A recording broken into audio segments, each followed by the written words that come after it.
이 시간에 우리 예배를 드리는 모든 성도님들 개인과 가정과 직장과 업에 하나님의 최고의 축복이 임하기를 주님의 이름으로 축원을 드립니다.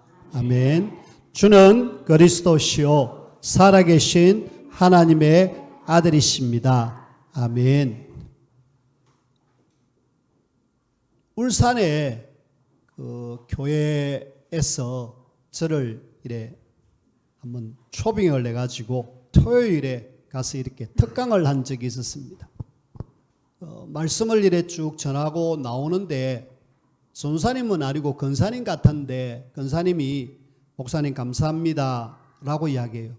뭐가 감사합니까? 라고 이야기하니까 그분이 하시는 말씀이 목사님은 다른 이야기 별로 안 하고 성경에서만 그런 이야기를 해주니까 너무 감사하다라고 그런 이야기를 들었습니다. 저는 이런저런 이야기를 했는데 그분이 듣기를 성경에서 이래 벗어나지 않는 그런 말씀을 계속 전해주니까 고맙다라고 이렇게 인사를 하더라고요. 그래서 우리는 누가 뭐래도 성경에서 말하고 있는 이것 우리가 이야기하고 또 그 방향으로 가야 되죠. 그래서 우리는 계속 성경을 보고 있습니다만은 성경은 선명하게 우리에게 뭔가를 이야기해 주고 있어요. 저와 여러분들이 하나님 말씀인 성경 속에서 제일 중요하게 붙잡아야 될 것이 뭐냐면은 그리스도의 복음입니다. 왜 자꾸 복음을 이야기하느냐? 성경에서 이걸 이야기하고 있기 때문에. 그래서 복음은 한마디로 예수님이 그리스도. 로마서 1장 1절에서 2절 말씀해 보니까 이 복음은 우리 주 예수 그리스도시다 라고 이야기하고 있잖아요. 예수 그리스도를 통하여서 구원받아라. 이것이 성경이 우리에게 주신 중요한 하나님의 말씀이에요. 자, 그러면은 구원받은 하나님의 자녀가 선명하게 뭐 해야 될 것인가? 그걸 이스라엘의 역사를 쭉 보면서 왜 저들이 저렇게 어려움을 당했을까? 알고 보니까 복음도 놓쳤을 뿐만 아니라 전도하고 선교해서 이 세계복음화 해야 되는데 요 비밀을 저들이 놓쳤어요. 안타깝죠. 그러니까 어려움 당할 수밖에 없었습니다. 그래서 우리는 성경에서는 예수님이 그리스도, 우리는 이 그리스도를 아는 우리는 전도와 선교를 통하여서 우리가 세계복음화, 이걸 우리가 하고 우리 대해서 끝나면 안 되니까 하나님은 후대에 대한 그런 중요한 언약의 말씀을 주셨다 아닙니까? 그래서 우리는 후대, 여기에 늘 방향을 맞췄습니다. 그래서 우리가 선명하게 생각을 하십시오. 성경은 간단하게 복음을 이야기하고 있구나. 성경은 이스라엘의 역사를 이야기하는데 전도 선교를 놓쳐갖고 어려움을 당하고 있구나. 그럼 우리가 뭐 해야 될지. 전도 선교를 통해서 세계복음화 해야지. 그리고 이걸 우리 대만 끝나면 안 되니까 우리 후대들에게 이거 하자고. 그렇게 우리는 후대들에게 언약을 전달해야 됩니다. 하나님은 이 비밀을 아는 사람을 남은 자라고 이야기하고 그 사람들을 지도자로 세웠어요. 지도자로 세워가지고 결국 하나님은 또 이 사람들을 통해서 복음을 전달하게 하고 세계복음화하고 후대를 세우는 그런 일을 했습니다. 그래서 하나님께서는 애굽이 전 세계를 장악할 그때에 하나님께서는 요셉을 세워가지고 총리로 만들어서 전 세계를 살리는 거 있죠. 실제로 그랬잖아요. 지금 요즘 제가 아침마다 우리 다민족 이 전도와 선교를 위해서 기도하는 몇 사람과 함께 요셉 이야기를 하고 있습니다. 요셉을 이래 보면 볼수록 애굽을 살렸고 그 가문과 가정을 살렸고 실제로 전 세계를 살린 지도자였구나. 하나님이 이런 지도자를 세워가지고 중요한 일을 쓰셨구나.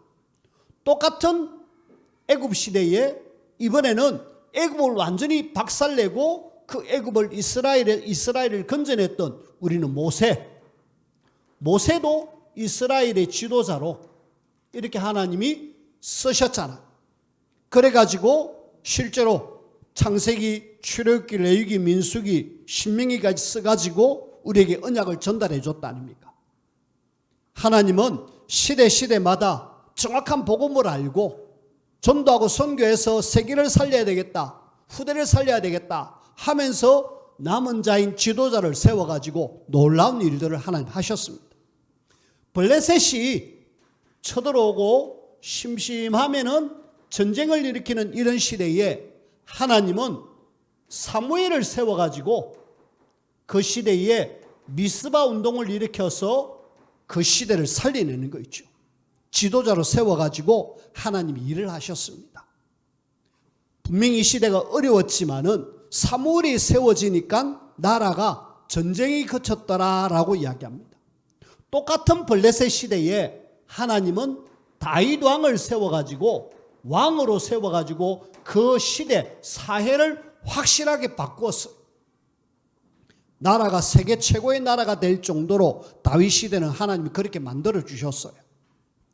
자, 그러면서 하나님께서는 아람이란 나라가 순간순간 쳐들어올 때에 하나님은 그 시대에 영적인 지도자로 엘리야와 엘리사를 세웠습니다.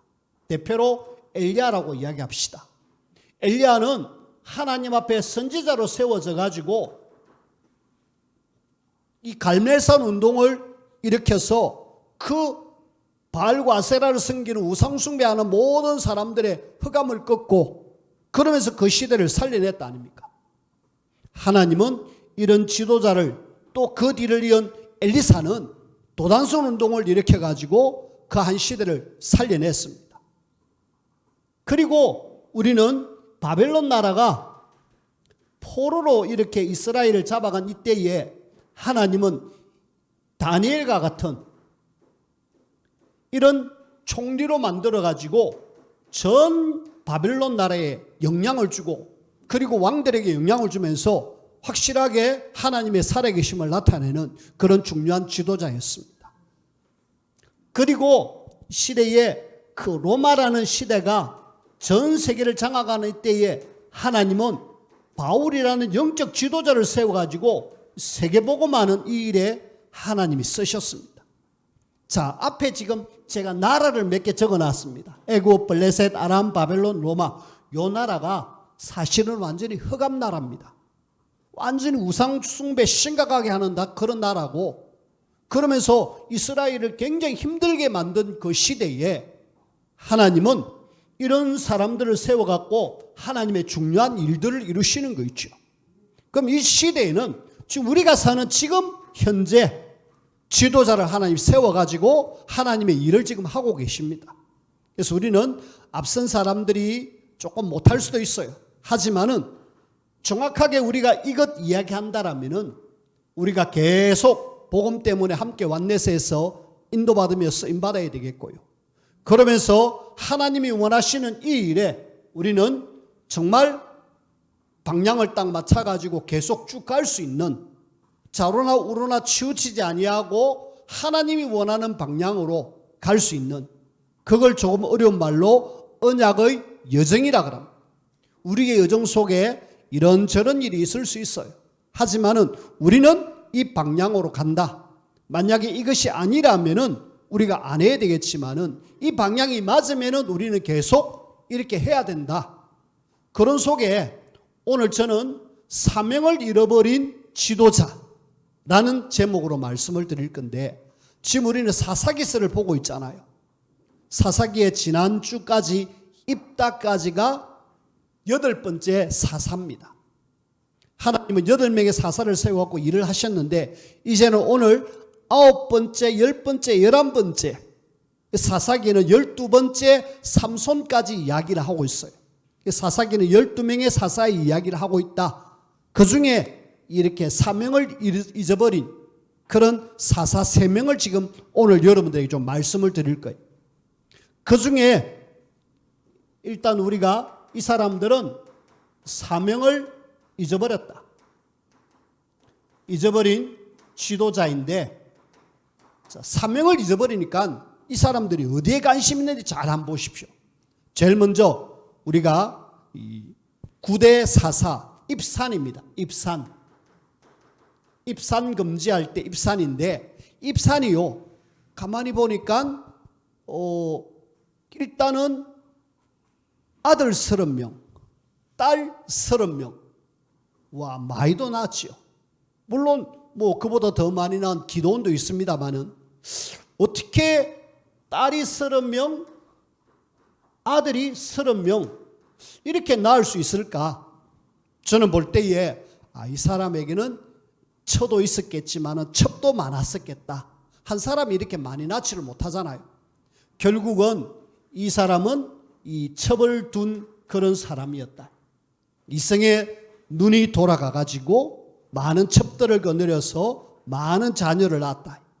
뭔가 문제가 있죠. 사명을 놓치니까 어디에 눈이 돌아간다? 여자의 이성의 눈이 돌아가가지고 결국은 이런 많은 자녀를 낳으면 내가 힘 있는 듯이 그리 보였지만 하나님 볼 때는 완전히 실패한 지도자.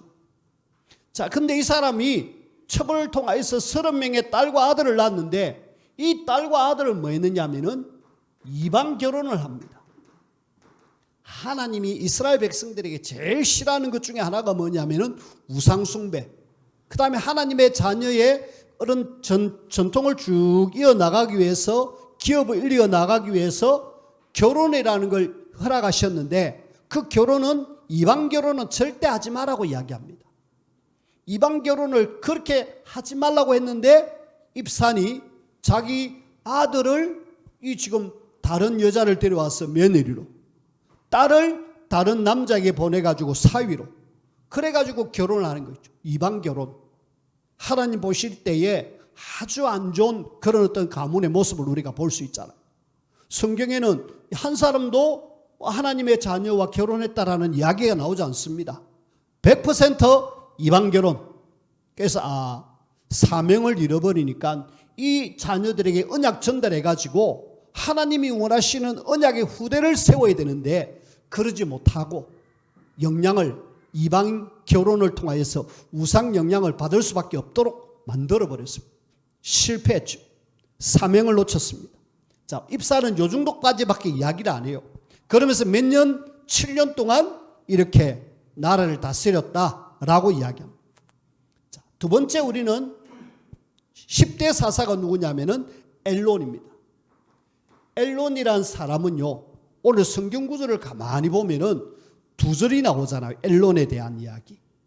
11절, 12절. 이스라엘의 사사가 된 지 되어 10년 동안 이스라엘을 다스렸고 죽었더라 라는 이야기가 나오잖아요. 이 사명 감당한 것이 이렇게 없을까라는 생각을 합니다. 누구는 사사가 돼가지고 이렇게 해서 평안하게 나라를 다스리고 그렇게 평안하게 잘 다스렸더라라는 것이 사사계의 흐름인데 이 사람은 사실은 지금 기록이 전무합니다. 그 말은 무슨 말입니까? 하나님이 내게 주신 사명을 잊어버리고 그냥 내가 사사다, 내 사사다 이름만 사사. 그래가지고 10년 동안 그냥 사사 자리에서 월급 받고 생활하는 그 정도로 삶을 살고 말았습니다. 아무 기록이 없단 말은 이 사람은 전혀 사명을 감당하지 못한 그런 사람. 우리가 오늘 엘론을 통하여서 이렇게 살펴볼 수가 있죠. 그래서 이런 사람들을 우리는 묘비명에다가 뭐라고 써줘야 되느냐 하면은 먹다 자다 죽다라고 써줘야 돼. 그래 이렇게 하다가 그냥 삶을 마감하고 말았구나. 우리는 절대 그런 삶이 아닙니다. 근데 가만히 살펴보면은 엘론처럼 그렇게 사는 사람 많아요. 그냥 직장 갔다가 열심히 일하고 돈 벌고 와서 집에서 그냥 이래 있다가 자고 또 출근하고 이렇게 해서 그런 다람쥐 쳇바퀴 돌듯이 그렇게 살아가는 그런 오늘의 사람들이 우리는 이 사사들을 통하여서 다시 한번 우리 자신을 점검하셔야 돼요. 여러분들에게 분명한 사명이 있는데 그 사명을 놓치고 결국 살다 보면은 이런 사람처럼 될 수 있다라. 자, 세 번째 우리가 한번 보실 때에 이번에는 압돈이라는 사람이죠. 10번째 사사 압돈이라는 사람인데 이 사람은 아들이 40명, 그 다음 손자가 30명, 또 합 70명. 자, 이 사람도 역시 보니까 이 사람도 역시 결혼을 좀 그리 했구나. 사명을 놓치니까 역시 하여튼 여자를 많이 들여가지고 자녀를 많이 낳았구나 우리가 볼 수 있잖아요. 근데 여기에 보니까 오늘 성경 말씀에 보니까 어린 낙이 70마리를 탔더라. 어린 낙이 70명. 낙이 70마리를 이 아들과 손자들에게 줬다. 지금 말로 하면은 모든 자녀들에게 자가용을 한 대씩 줬다고 해도 우리는 과언은 아닙니다. 그 말은 무슨 말입니까? 앞돈이 재산이 많아가지고 이렇게 하면은 우리가 뭐가 문제가 되겠습니까마는, 근데 제가 볼 때는 사사들은 결코 많은 재산이 있는 사람들은 아니거든요. 결국은 이런 걸 운영하려고 하면은 어떻게 됩니까? 뭔가 부정 축제를 할 수밖에 없죠. 물질에 관심이 가지고 세상에 관심을 가지고 해서 이렇게 해서 할 수밖에 없는 이런 모습을 우리가 봅니다. 그래서 우리는 이걸 보면서 야, 이 지도자가 하나님이 이들을 향한 중요한 사명이 있는데 이 사명을 놓치고 그냥 살다 보니까 이런 삶을 살았구나. 자, 그러면 이제 우리가 적용을 한번 해봐야 되잖아요. 하나님이 저를 목사로 불렀습니다. 어떤 사람은 집사로 불렀습니다. 어떤 사람은 권사로 불렀습니다. 아직 우리 직분이 없는 분들은 하나님의 자녀의 성도로 불렀습니다. 자, 지금 이 시대에 하나님의 자녀에게 세상 사람들은 굉장히 기대하고 높은 도덕적인 어떤 그런 걸 요구하고 있습니다. 그런데 우리가 하나님에 의해서 사명을 받았는데 이름만 목사다. 그러면은 하나님 볼 때 너무나도 악한 그런 목사잖아요. 제가 목사지만은 목사로서 그냥 이름만 목사고 그냥 아무 일 없이 그냥 이래 있으면은 분명히 하나님 저에게 사명을 주셨는데 이 사명을 감당하지 못하고 내가 살아간다? 하나님 앞에 정말 벌받을 사람들이죠. 이 사람들의 삶은 이렇게 해서 끝났지만은 하나님 오시는 그날까지 계속 성경에서는 참 욕먹는 그런 사람들이 되어버렸잖아요. 그래서 우리는 이걸 보면서 내 이름만, 내 직책만 뭐다 이걸 이렇게 말하기 이전에 하나님 앞에서 주신 나의 사명을 감당할 수 있는 그런 저와 여러분들이 되어지길 바랍니다. 꼭 여러분들이 분명히 하나님 여러분들에게 주신 거 있잖아요. 우리는 크든 작든 뭐 때문에 살아가느냐? 복음 알고 세계복음화 때문에 우리가 살아가는데 이 속에서 하나님 나에게 주신 사명, 그렇죠? 그걸 우리가 찾고 인도받고 그래서 이름만 목사가 아니라 하나님이 기뻐하는 그 일을 감당하면서 살아갈 수 있는, 그래서 이런저런 삶을 살아노라고 뭔가 발자취를 남길 수 있는 그런 저와 여러분들이 꼭 되어지기를 주님의 이름으로 부탁을 드립니다. 그런 속에 우리는 더 안타까운 것은 지도자가 이렇게 사명을 잃어버리고 이런 사사가 지금 25년 동안 나라를 다스렸습니다. 나라를 다스렸는데 이번에는 이 백성들 문제인데요. 백성들이 아예 회개의 부르짖음, 이 회개의 부르짖음이 없는 이스라엘의 모습을 우리가 볼 수 있습니다. 13장 1절에 보니까 이스라엘 자손이 다시 여호와의 목전에 악을 행하였으므로 여호와께서 그들을 40년 동안 블레셋 사람의 손에 넘겨주시니라. 자, 40년 동안 지금 블레셋 사람에 의해서 어려움을 당하고 있습니다. 자, 우리가 여기서 조금 볼 때에 이 13장 1절을 통하여서 지금 이스라엘이 악을 행했다. 이 악은 뭐 우리가 세상적으로 말하는 도덕적인 악이 아닙니다.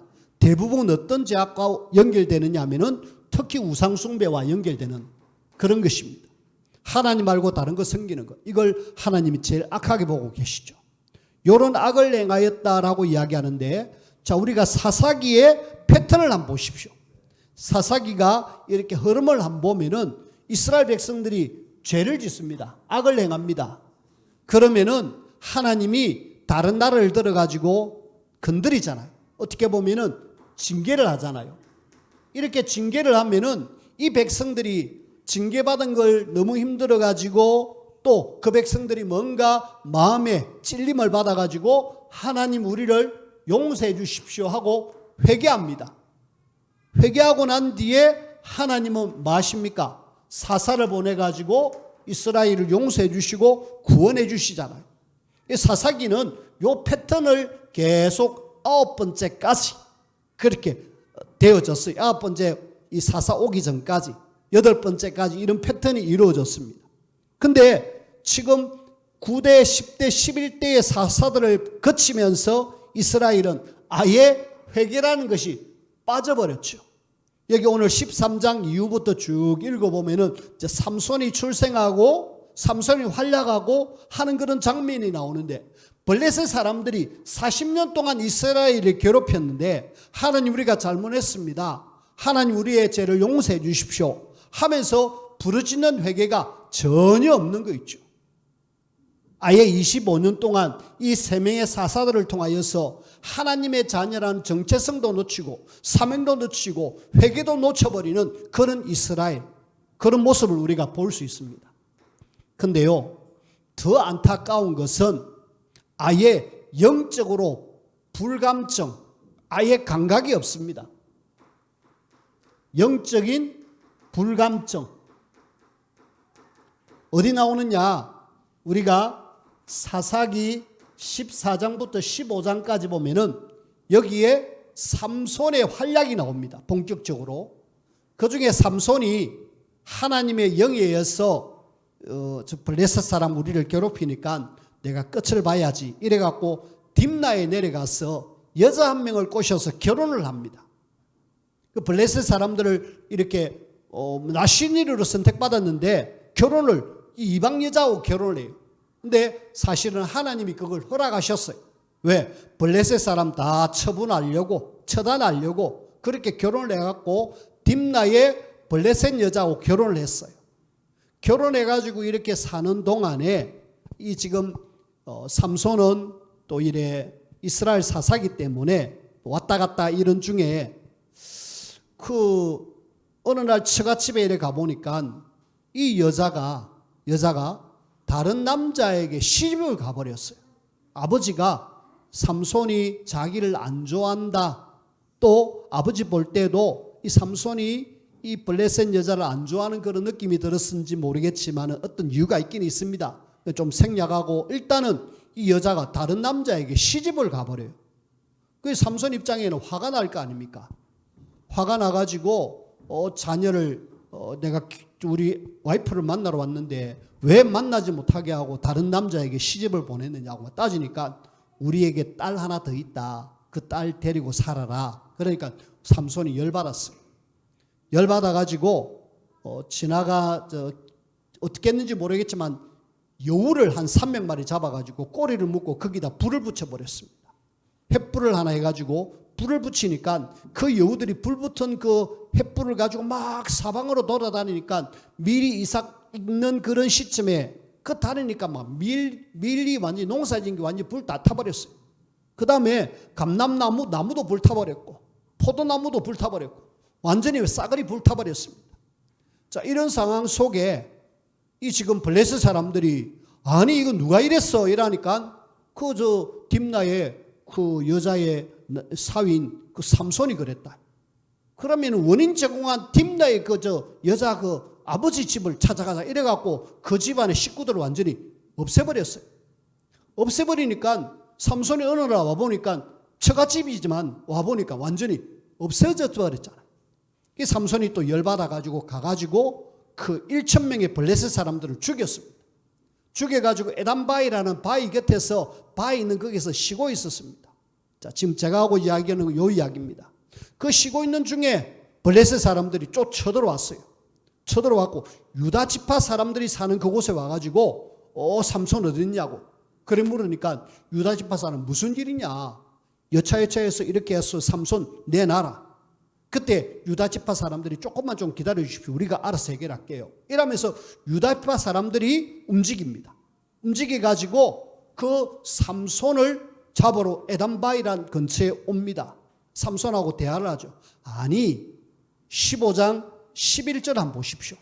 여러분들이 15장 11절에 보니까 유다 사람 3,000명이 에단바위 틈에 내려가서 삼손에게 이르되 너는 블레셋 사람이 우리를 다스리는 줄 알지 못하느냐.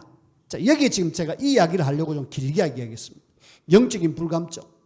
우리가 지금 블레셋 사람에 의해서 다스림을 당하고 있지 않느냐. 근데 뭐 때문에 건드리냐 이 말이죠. 아니 지금 대적 블레셋을 없앴으면은 감사하고 잘했다고 막 칭찬해야 될 건데 그게 아니고 어째 블레셋 사람이 우리를 다스리는 거 그건 맞지 않느냐. 어째 네가 이렇게 행했느냐.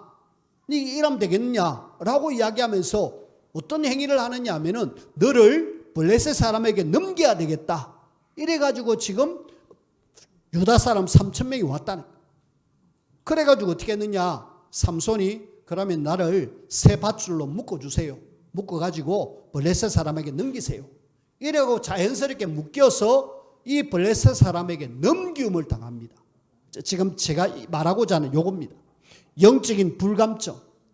지금 블레셋 사람에 의해서 우상숭배하면서 완전히 잡혀있는 여기에 삼손이 지금 이 블레셋 사람을 없앤 그걸 가지고 어째서 그런 일을 했느냐 이 말을 하고 너를 당장 블레셋 사람에게 넘겨야 되겠다 하고 밧줄로 꽁꽁 묶는다니까. 영적인 불감증. 해도 너무하죠. 나라를 구한 그 위대한 삼손을 가지고 오히려 왜 네가 블레셋 사람을 건드려갖고 화근을 만드느냐 이 말이거든. 그래가지고 이 삼손을 묶어서 넘긴데 삼손을 하나님 능력받아서 줄 끊어버리고 다시 또 낙이 특배로 막 그 블레셋 사람들을 쳐 없애는 그런 장면들이 15장 후반절에 쭉 나옵니다. 자, 일단 그걸 두고 저는 이 회개의 부르짖음이 없었을 뿐만 아니라 영적인 어마어마한 불감증. 그래서 이스라엘이 이렇게 살 수밖에 없는 이유가 뭘까? 한마디로 지금 사명을 잊어버린 지도자들이 25년을 이렇게 지도하고 나니까 뭐 지도한 것도 아니죠. 그냥 있다 보니까 지금 이 사람들은 확실하게 내가 뭐 해야 될지. 이 사람들이 지금 하나님의 자녀잖아요. 하나님의 자녀가 안타깝게도 사명을 놓치고 그 다음에 내가 살아야 될 존재 이유를 놓쳤습니다. 하나님의 자녀가 사명이 뭔지 그 다음에 내가 존재의 이유가 뭔지 이걸 모르니까 이렇게 지금 행동을 하는 거 있죠. 심지어는 죄를 지어도 지금 블레셋에서 징계를 받고 어려움을 당해도 회개하지 않고 영적으로 완전히 무감각한 이런 이스라엘을 우리가 보면서 이게 도대체 어디서 왔을까? 25년이라는 세월 속에 지도자의 사명 잃어버림이 그대로 백성들에게 전달돼 가지고 그 백성들이 똑같이 이런 속으로 들어가는 거 있죠. 우리는 지도자가 문제다 맞습니다. 안 해야 되는데 문제다 하고 막 하는 것도 맞지만은 역시 백성들도 똑같다. 이 사람들이나 똑같이. 그런 속에 하나님은 이 이스라엘 백성들이 하나님께 부르짖지 않아도 하나님의 백성들을 찾아오십니다. 그래서 하나님께서 이 이스라엘을 찾아오셨어요. 찾아오신 이걸 우리가 볼 수 있어요. 자, 여기에 우리는 하나님의 놀라운 하나님의 사랑과 하나님의 은혜를 살펴볼 수 있습니다. 이게 뭔 사랑이냐, 뭔 은혜냐? 부르짖지 않아도 하나님 우리가 잘못했습니다. 그렇게 하지 않아도 하나님께서는 이 백성들을 건져내려고 그들에게 삼손을 보내는 거 있죠. 이게 하나님의 은혜 아니고 뭐겠습니까? 이 백성들이 영적으로 이렇게 불감증을 당하고 이렇게 우상숭배한 악을 행하여도 하나님은 그래도 그 백성들을 마다 사랑하시고 은혜를 베풀어 가지고 그 백성들을 찾아오는 거 있죠. 저는 우리 대한민국이 지금 조선이란 나라가 돼가지고 대한민국으로 넘어올 그런 과도기 있죠. 근대 때 이 땅에 선교사님들이 돌았잖아요. 우리나라 사람들은 완전히 우상숭배에 빠지고 유괴의 사상에 빠져가지고 전혀 하나님을 찾지 못한 그런 시대에 하나님은 그래도 일을 하셔가지고 저 중국에서 하나님 말씀을 번역해서 보내고 저 일본에서 선교사님을 통하여서 또 한국어를 번역해서 보내고 하나님 말씀이 들어오게 하고 뒤에는 선교사님이 들어오게 하셔가지고 나라를 하나님 이렇게 만들었습니다. 하나님의 개입이 있죠. 하나님의 은혜입니다. 하나님의 사랑입니다. 비록 너희들이 하나님을 바라보지 않는다 할지라도, 영적으로 불감증에 당한다 할지라도 내가 너를 사랑한다라는 표시로 하나님은 이스라엘 백성들에게 찾아오셨어요. 그리고 사사를 통하여서 다시 회복하기를 원하셨습니다. 우리가 사울이란 사람을 볼 때에 이 사람은 복음을 전혀 모르고 예수님 믿는 사람을 잡아가두고 죽이는 그 일에 앞장섰던 핍박자였잖아. 그런데 그 핍박하는 그 순간에 하나님이 직접, 예수님이 직접 찾아와 가지고 사울을 완전히 바꾸어서 회개시켜서 바울로 바꿔버렸잖아요. 그래서 바울 입장에서는 이것이 나의 나된 것은 하나님의 은혜다라고 고백하지 않을 수가 없었어요. 하나님의 은혜와 사랑이 일단 그 이스라엘 백성들에게 나타났습니다. 그런 속에 오늘 저와 여러분들이 조금 더 생각해야 될 것은, 그래, 정말 하나님의 은혜와 사랑은 맞지만은 오늘 우리는 하나님이 사명을 주셨는데 사명을 감당하지 못하면 어떻게 되느냐? 사단의 통로가 돼가지고 사단이 계속 역사할 수밖에 없습니다. 실제로 이렇게 사단이 이 지금 9대, 10대, 11대 사사들에게, 그리고 이스라엘 백성들에게 사단이 계속 역사해가지고 영적으로 무감각하게 만들고 완전히 사명을 잊어버려갖고 무기력하게 만들어버렸죠. 이상한 쪽으로 가버렸죠. 다 뭐다? 사단이 역사할 수밖에 없는 통로가 되어졌다. 그래서 우리는 사명 깨닫고 인도받지 못하면 이렇게 되어진다라는 내용이고요. 그런 속에 사명을 감당하지 못하면은 어떤 사단이 통로가 되느냐 하면은 아예 혼돈의 시대가 되어버립니다. 혼돈이 와버려요. 우리가 사사기서를 보면은 사사기 17장부터 21장까지 완전히 혼돈의 시대인데 하나님은 은혜로 삼손을 보내고 끝내기를 원했어요. 이 블레셋 사람 완전히 끝내고 그리고 모든 걸 다 해결하기를 원했는데 이 삼손이 또 하나님 앞에 선택받아 놓고 계속 누굴 쫓아가느냐 하면은 일단은 딥나의 여자를 찾아가서 그 블레셋 사람 없애기로 했는데 못하고 나중에는 어디 빠지느냐? 삼손이 들릴라라는 여자에 빠지잖아요. 거기 빠져가지고 나중에 머리 다 깎이고 결국은 비참하게 삶을 마감했는데 하나님은 삼손을 통하여서 이 모든 것을 다 끝내기를 원했는데 못 끝냈어요. 사명을 감당하지 못했습니다. 그래서 사단이 확실하게 통로로 역사해가지고 완전히 혼돈의 시대를 만들어버렸습니다. 대략적인 내용이 어떤 내용이냐? 일단은 미가라는 사람이 우상숭배하는 그런 가문이 되어졌고 이 가문에 이제는 단이라는 지파 사람들이 아예 본격적으로 우상숭배해버립니다. 여기에 제가 종종 이야기했던 모세의 손자, 이 지금 사사기 18장에 보면은 모세의 손자가 나오죠. 그 손자 요나단이 여기에 제사장이 되어 우상숭배하는 그런 내용이 지금 사사기에 나옵니다. 그 다음에 레위라는 하나님이 선택한 지파 레위라는 사람이 첩을 데리고 저쪽에 베냐민 지파 쪽으로 가는데 이 첩을 베냐민 사람들이 뭐하고 있느냐 하면은 융간을 해버렸어요. 한 사람이 여자 한 명을 남자와 돌아가면서 이렇게 성행위를 해버렸어요. 이 레위 사람이 열받아가지고 이 첩이 죽었는데 토막토막 내가지고 전 이스라엘로 뿌려버렸어요. 다 연락했습니다. 레위 사람 첩을 이렇게 했다. 그래 못하고 이 지금 여자를 이렇게 하는 것이 말이 되느냐. 베냐민 사람들이 이래가지고 전 이스라엘 사람들이 동원돼가지고 베냐민 사람들을 완전히 없애버렸습니다. 이런 내용들이 어디 나오느냐? 사사기 17장부터 21장까지 나와요. 사명을 놓치고 결국은 이상하게 되니까 사단의 통로가 역사가 완전히 혼돈의 시대가 돼가지고 이렇게 어두운 시대로 쭉 갑니다. 근데 하나님은 삼손을 통해서 이 모든 걸 해결하기를 원했지만 해결 못하니까 그래 알겠다. 왕이 없어서 너가 마음대로 하지. 사사기 마지막 장 마지막 절에 보니까 백성들이 자기 소견에 옳은 대로 왕이 없으므로 자기 마음대로 행하는 그런 모습들을 보게 됩니다. 그때 하나님은 안 되겠다. 이제는 이 시대를 완전히 끝내야 되겠다. 이래가지고 혜성처럼 나타난 사람이 누구냐면은 사무엘입니다. 사무엘을 통하여서 왕정시대를 열어가는 모습이 룻기서와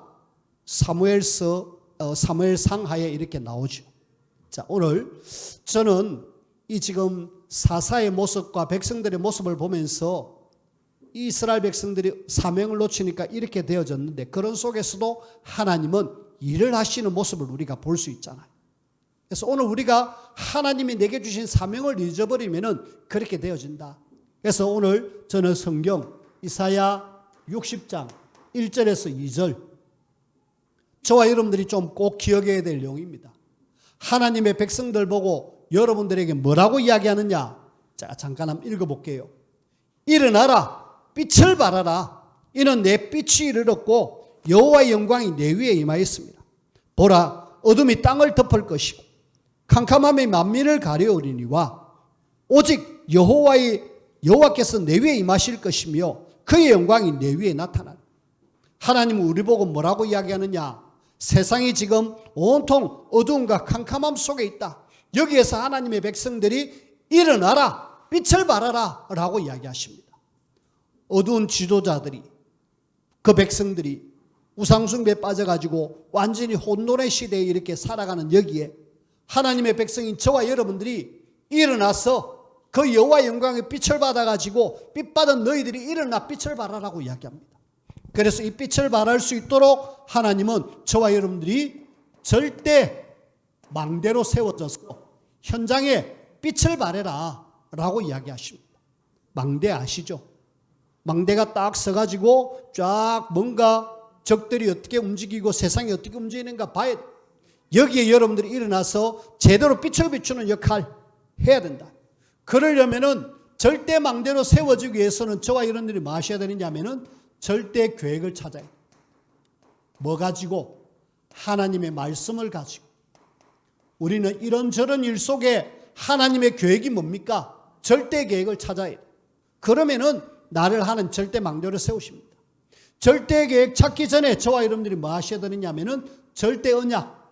뭡니까? 예수님이 그리스도 복음이잖아요. 정확한 언약 잡고 하나님의 말씀 속에 절대 계획을 찾아라. 그리고 우리는 이 절대 언약과 절대 계획 속에 절대 여정을 갑니다. 이 속에서 하나님의 인도를 제대로 받기 위해서는 우리 뭐 해야 되느냐? 기도를 해야 되죠. 기도하면서 세밀한 하나님의 인도. 그리고 우리는 절대 목표가 있습니다. 하나님이 분명하게 여러분들에게 주신 목표, 세계복음화, 지역복음화, 그리고 민족복음화. 요 속에 우리는 지금 가고 있고 이렇게 갈 때 하나님은 우리에게 뭘 주시느냐? 절대 응답을 주시죠. 자, 오늘 말씀을 맺습니다. 이 시대가 지금 사명을 놓쳐갖고 지도자도 그렇고 백성들도 그렇고 거기에 저와 여러분들마저도 하나님이 내게 주신 사명을 놓쳐버리면은 이 시대는 소망이 없습니다.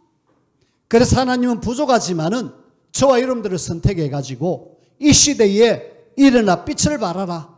너희들이 절대 망대가 돼가지고 하나님이 원하시는 세계복음화 이걸 하나님 우리를 통해서 감당하기를 원합니다. 하나님이 주신 약속의 말씀 붙잡고 하나님의 절대 망대로 내 현장 살려내는 그런 저와 여러분들이 꼭 되어지기를 주님의 이름으로 부탁을 드립니다. 기도합시다.